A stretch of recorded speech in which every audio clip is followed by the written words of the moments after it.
Welcome, everyone, to another edition of Colonel's Corner. Joining us today is the Landmark Conference Offensive Player of the Week and the Colonel of the Week, Wilkes football wide receiver Justin Moore. Justin, thank you so much for stopping by today. Thank you for having me.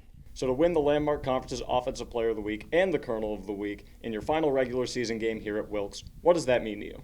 It means a lot, man. I have never got something like this before. It's just it's due to hard work and commitment, pretty much. I wouldn't be able to do this without my quarterback, running back, my receivers out there, plus the 5 people blocking up front.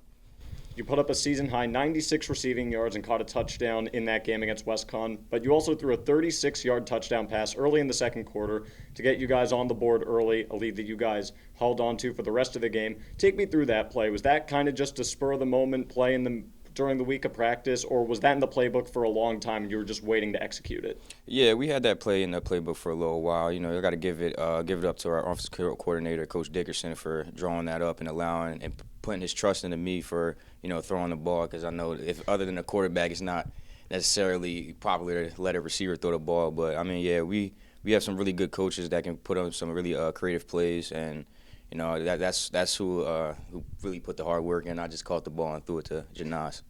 You guys defeated WestCon 38-0 to clinch your spot in the Cape Henry Bowl for the third year in a row. What was it like in the locker room after the game? Oh, man, it was electric, man. Everybody had the energy up. We came into that game real focused and wanted to impose our will with the physicality and things like that. But with the locker room, the locker room is always the closest, tight-knit group.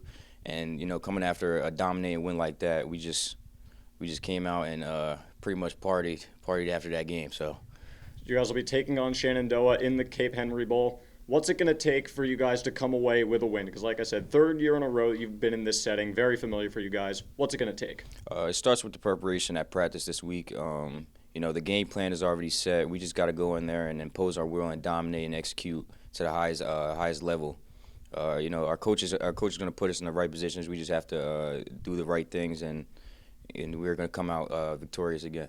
My final question, win or lose, it'll be your last game here with the Colonels. Does that add any extra pressure to go out on a high note? And has it really sunk in that this week is going to be the last week of your Wilkes career?